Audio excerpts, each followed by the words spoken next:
Estimados colegas, el día de hoy estamos como parte del programa del sello de garantía del Colegio de Periodistas y Profesionales en Ciencias de la Comunicación Colectiva de Costa Rica con la revista Somos Costa Rica. Y estamos acá con su director, don Richard Ordóñez. Don Richard, mucho gusto que esté por acá con nosotros. Mucho gusto y más bien muchísimas gracias por la invitación y por el espacio. Pues el día de hoy queremos conocer un poco de lo que es la revista Somos Costa Rica, que nos enseñe, que nos explique, ¿verdad? Y nos amplíe conocimientos de cómo nace, cómo surgió la idea y cómo nació esta revista, ese primer día o esa primera hoja donde dijo voy a hacer esta revista. De hecho, la revista nace en junio del año 2014, hace 9 años, y tuvo un antecesor, fue un periódico. Era un periódico en Cartago, se llamaba Enfoque. Siempre había querido tener un periódico o un medio que se llamara Enfoque, siempre. Y comenzamos con un medio ahí en Cartago, pero vimos que Cartago estaba muy bien posicionado con muchos medios alternativos, además de los nacionales, ¿verdad? Muy buenos. Entonces, la idea siempre había sido crear un medio de comunicación que se encargara de destacar las cosas positivas que hacían las organizaciones, públicas o privadas, ¿verdad? No omitir la denuncia, sino dar un poco ese balance, porque a veces los medios se enfocan un poquito más en lo que está mal y lo que hay que mejorar. Pero también las instituciones, las organizaciones, las empresas hacen cosas bien. Y eso es importante de destacar igualmente. Entonces nos enfocamos en eso y en destacar temas de autoridad, pero como con la perspectiva o el enfoque de un periodismo constructivo, propositivo.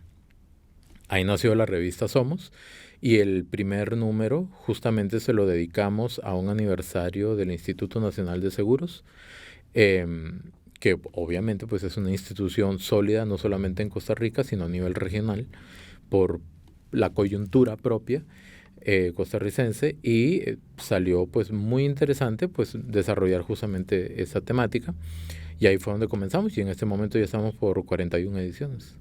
Muy bien, están cumpliendo 9 años, ¿verdad? Están de aniversario con 9 años. Y digamos, ya nos contó un poquito de qué se trata. ¿A quién está dirigido? ¿Cuál es el público de ustedes, de la revista? ¿Quiénes son los usuarios que más les leen? Bueno, tenemos 2 distribuciones, ¿verdad? Que es la física, porque es una revista física, y la versión digital, que es igualmente gratuita como la física, ¿verdad? No es habitual, pues la gente lo sabe normalmente, la gente no compra revistas. Es muy difícil, ¿verdad? Nosotros la damos gratuitamente. La distribuimos en Librería Alemán y en las sedes del Hospital Metropolitano, o sea, como distribución para acceso a la gente, y al mismo tiempo pues en todo el aparato estatal, diferentes sectores empresariales, cámaras empresariales, etcétera. El propósito es llegar a personas tomadoras de decisión, ¿verdad? Y al mismo tiempo pues a un público adulto que quiera tener una perspectiva un poquito más amplia o que quiera complementar lo que ve en los medios regulares con también las cosas que pueden estar sucediendo positivamente dentro de ese espectro, ¿verdad? Organizacional. Okay. Y cuando nace esta revista, cuando deciden crearla, ¿se habían visualizado de llegar hasta donde han llegado? Pues la idea cuando uno tiene, bueno, vamos a ver, cuando uno está en la universidad, uno siempre quiere, ¿verdad? Yo me gradué en el 2004 de periodismo, y cuando uno está en la universidad uno visualiza el medio ideal, ¿verdad? Y uno ve el caso Watergate y todo eso, y uno dice, ¿verdad? De hecho tenía un compañero que cuando le preguntaron por qué estudia periodismo, él decía, porque quiero luchar por la justicia, entonces lo vacilábamos con que era como Superman. Pero en realidad, cuando uno ya va avanzando, ya sale al mercado, se da cuenta que lo que uno quiere es un medio que se sostenga, ¿verdad? Que sea rentable, pero que también cumpla una labor importante para la sociedad. Y con esa mira, pues uno lo que hace es, como alguna vez me dijo un jefe japonés que tuve, me dijo, los japoneses no somos más inteligentes que los demás. Nosotros lo que tratamos es que cada paso lo demos con mucha seguridad. Entonces, tratar de sacar cada edición con contenido que le aporte a la gente, y de esa forma pues nos garantizamos que la próxima edición también será así, y ahí hemos dado 41 pasitos. ¿Y ha llegado algún momento de esta revista en el que ustedes hayan pensado, ya no nos da la cobija para más, ya no podemos, por diversas situaciones, ¿verdad? O algún momento en el que haya sido crítico para el medio, que hayan, pues obviamente superado porque están llegando a los 9 años? Hay dos situaciones, ¿verdad? Primero, pues obviamente el tema de la evolución tecnológica, la digitalización, han desaparecido varios medios físicos, ahí es donde uno tiene que ver cómo complementa con el tema digital, las versiones digitales, con las redes sociales, ¿verdad? Hacer híbridos incluso en el tema de distribución de información, más que nada. Ese es un reto, pero no es una sentencia de muerte para los medios escritos, impresos me refiero, ¿verdad? Sí, es un reto muy grande convencer a una empresa que paute, pero ahí es donde uno le tiene que mostrar el valor agregado, la oportunidad, el beneficio, ¿verdad?, de estar presentes en la edición. Entonces, ese es un reto constante y cada vez va a ser más grande, pero ahí está la inventiva también de las temáticas a desarrollar, de cómo las vamos a plantear y siempre que al menos nosotros tratamos de ver la forma de que sea información que aporte positivamente al bienestar, a la estabilidad de alguna manera, o a brindar elementos que sirvan de ejemplo para que algunas, por ejemplo, empresas puedan decir, ah, caramba, esta empresa surgió haciendo esto, podemos tratar de hacer lo mismo, aunque no sean de la misma rama, ¿verdad? Sino que sea como un punto de referencia. Eso por un lado.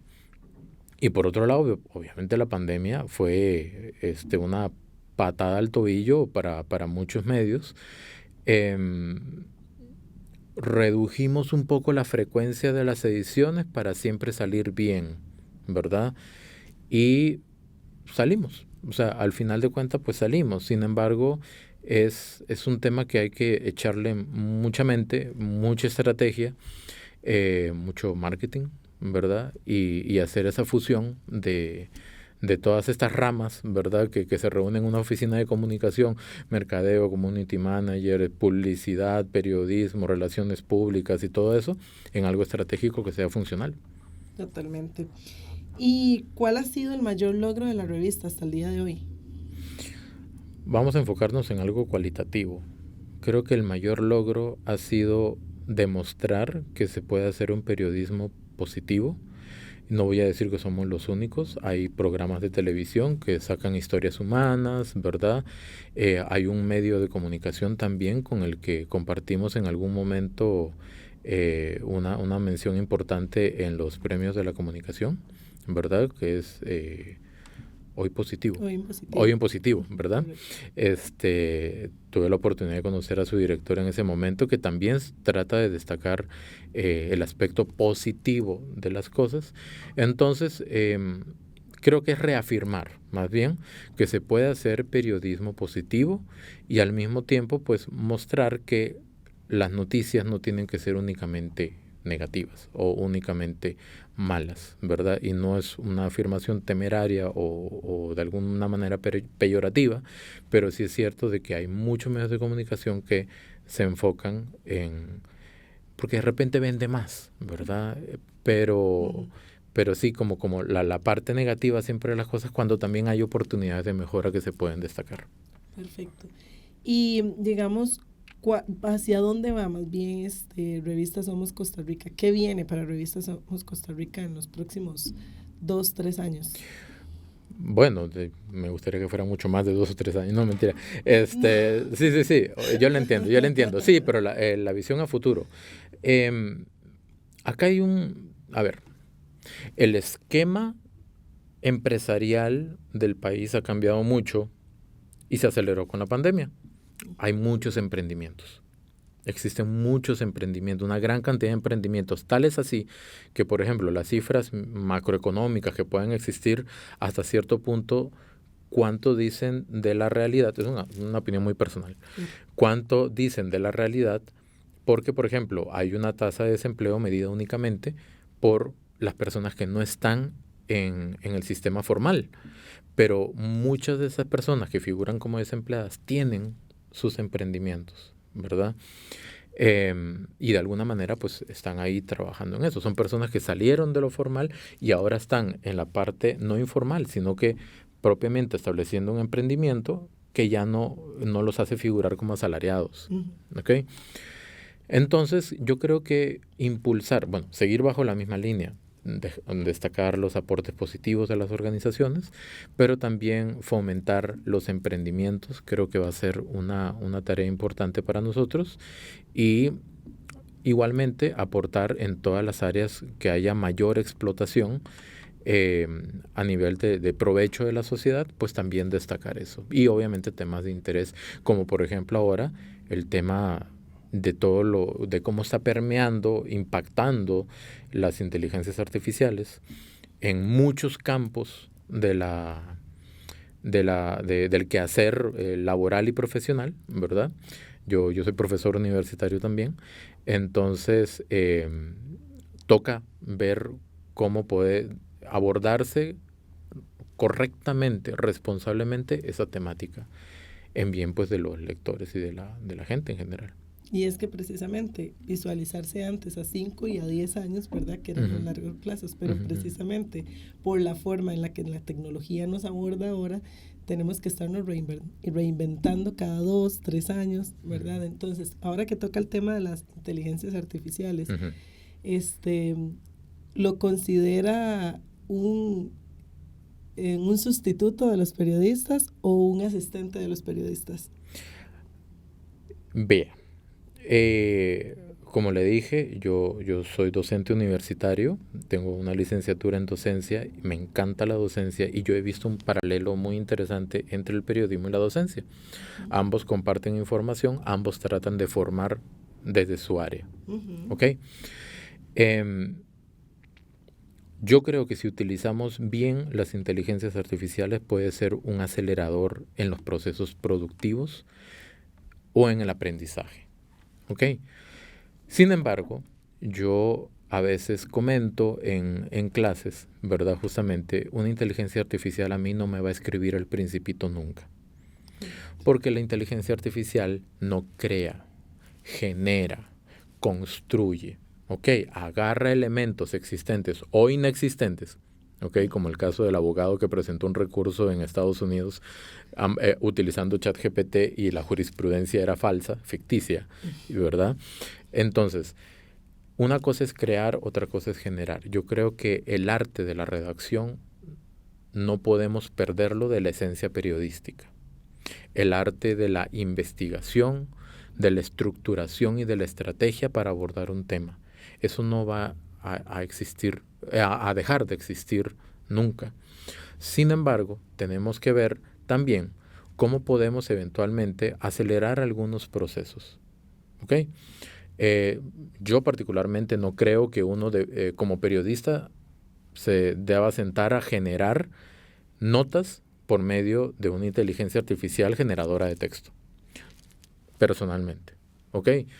Pero creo que uno puede ayudarse con ChatGPT, por ejemplo, para orientarse sobre algunos temas. Voy a escribir una nota sobre física cuántica. Y yo de física cuántica yo no sé nada. O sea, yo veo las películas de Marvel y eso es pura ficción. O sea, el mundo cuántico y toda esa cosa. O sea, no tengo un conocimiento base, porque como por ahí dicen, los periodistas sabemos de todo en general y de nada en particular. Entonces, yo puedo utilizar una inteligencia artificial para decirle, mira, soy periodista, necesito escribir una nota sobre física cuántica dirigido a tal público y necesito tener una orientación general sobre qué es la física cuántica en un lenguaje que yo pueda entender para yo poderle hacer una entrevista a un físico de la UCR. Y la inteligencia artificial me brindará los elementos. Habrán quienes lo utilizan para hacer un prompt de este tamaño y generar una nota en inteligencia artificial. De cada quien. Yo particularmente creo que la intención que surge al momento de hacer yo una entrevista, solamente yo la puedo manejar, el enfoque, el tono, el color que yo quiero que tenga esa nota y eso no me lo va a dar una inteligencia artificial. Una inteligencia artificial estructura de la forma que considera correcta, ¿verdad? Sin mucho conocimiento, sin mucho contexto, y trata de armar algo. Entonces, eventualmente podríamos ayudarnos para diseñar estrategias de marketing para nuestras propias empresas periodísticas. ¿Por qué no? ¿Verdad? Y complementarlo con la asesoría de un profesional en la rama. O sea, se puede utilizar de muchas maneras. Claro. Pero no es como algunos, ahora me voy al plano docente, algunos estudiantes dicen, tengo que hacer un ensayo sobre el impacto de los aires acondicionados en la productividad de las oficinas. Y le digo, ChatGPT, por ejemplo, necesito hacer un ensayo de 2000 palabras sobre el aporte de los aires acondicionados en la productividad de las oficinas. Me tira un texto, lo copio, lo pego, ni siquiera lo leo y lo entrego. Ya ahí es donde están las líneas muy delgadas, ¿verdad? Entre lo que es correcto, un acelerador o un sustituto de la inteligencia natural, aunque suene muy duro. Perfecto. Don Richard, tal vez si motiva a los colegas, ¿verdad? Uh-huh. Que también tienen emprendimientos, que tal vez tienen 2 años, que tienen 8 años, ¿verdad? Hay algunos que hemos entrevistado a algunos que tienen más de 20 años, ¿verdad? Uh-huh. Pero a todos aquellos que vienen empezando, que tal vez están imaginando en su mente apenas, ¿verdad? El boceto de lo que sería el medio, ¿cuál sería su consejo para todos esos colegas que quieren aventurarse, ¿verdad? En tener un medio periodístico? Voy a tratar de sonar lo más alentador posible, porque sí, al final de cuentas es algo positivo. Lo que pasa es que en la academia uno visualiza, ¿verdad? Voy a hacer un super medio de comunicación investigativo, voy a sacar a la luz un montón de cosas negativas, ¿verdad? Voy a traerme abajo los oligopolios que están afectando a la economía de la sociedad y no sé qué. Y no es tan fácil, claro. ¿Ok? Y uno puede en el camino ganarse pues enemigos y todo el asunto. Pero el punto no es tanto ese, es que un medio de comunicación tiene que ser útil para la gente, pero también para uno. Correcto. Tiene que ser rentable. Entonces, si no nos aliamos de las nuevas tecnologías, si no nos especializamos en lo que queremos comunicar, y si no nos preparamos en todas las ramas alternas, porque los árabes lo dicen muy bien, comprar algo barato para venderlo caro. Es decir, en otras palabras, la mínima inversión posible para la máxima ganancia posible al mismo tiempo. Entonces, ¿qué sucede? Sucede que cuando queremos montar un medio, bueno, voy a contratar un periodista. Ya soy periodista, pero voy a contratar uno. Voy a contratar un diseñador, voy a contratar una secretaria, y al final contrato todo un staff y el medio no ha generado. ¿Ok? Entonces, cuando la revista comenzó, yo diseñaba, yo tomaba fotos, ¿verdad? Y casi que montaba en un papel, porque eso sí, InDesign no sé utilizar. Ok, entonces yo no diagramaba, pero tengo un excelente amigo y socio en esta tarea, digamos, ¿verdad? Que me ayuda justamente con el tema del montaje. Yo le doy todo el esqueleto. Pero al inicio yo hacía todos los anuncios, yo los diseñaba y los diseñaba en Photoshop, no en Illustrator. En Photoshop, porque solo es lo que yo aprendí a utilizar. Un montón de MacGyvers técnicos para poder lograr un anuncio. Pero se lograba en 300 dpi, en PDF, CMYK y todo el asunto. Okay. Si yo hubiera decidido comenzar a pagar un diseñador que me hiciera todos los anuncios desde el inicio, y perdón con los diseñadores, ¿verdad? Pero el punto es de que al inicio uno tiene que aprender a hacer de todo para que el medio genere la rentabilidad necesaria y después yo digo, ok, ahora sí le puedo pagar a un diseñador, le puedo pagar a un fotógrafo, una fotógrafa, ¿verdad? Y profesionalizo más esas áreas.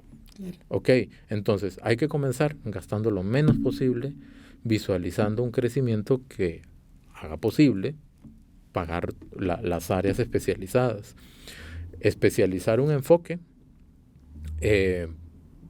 Podemos, no sé, si uno quiere hacer farándula, pues que haga farándula, pero tiene que saber de eso.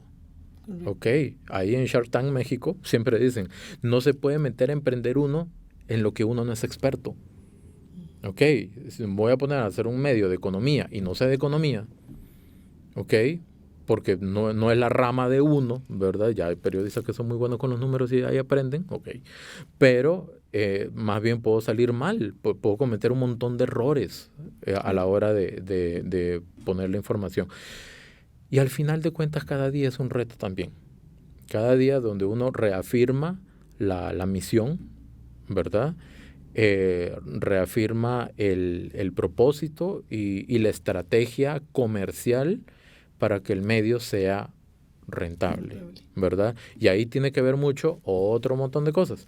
Cómo funcionan las redes sociales, cómo funciona el marketing digital, ¿verdad? Si nos alejamos de eso, si no nos damos cuenta de que somos, con las distancias del caso, como los doctores que tienen que estar actualizados todos los días, o como los informáticos que tienen que estar actualizados todos los días, igual nosotros tenemos que estar actualizados para ver cómo podemos utilizar todas esas herramientas en favor y volverlas aliadas. Pero si las satanizamos y las vemos como algo malo o incorrecto, ya eso es otro tema. Pero sí creo, y también repasar lo básico, la técnica, ¿verdad? El balance que cuando son noticias positivas de repente no es tan, ¿cómo lo digo? No es tan crítico el tema del balance porque destacamos historias, ¿verdad?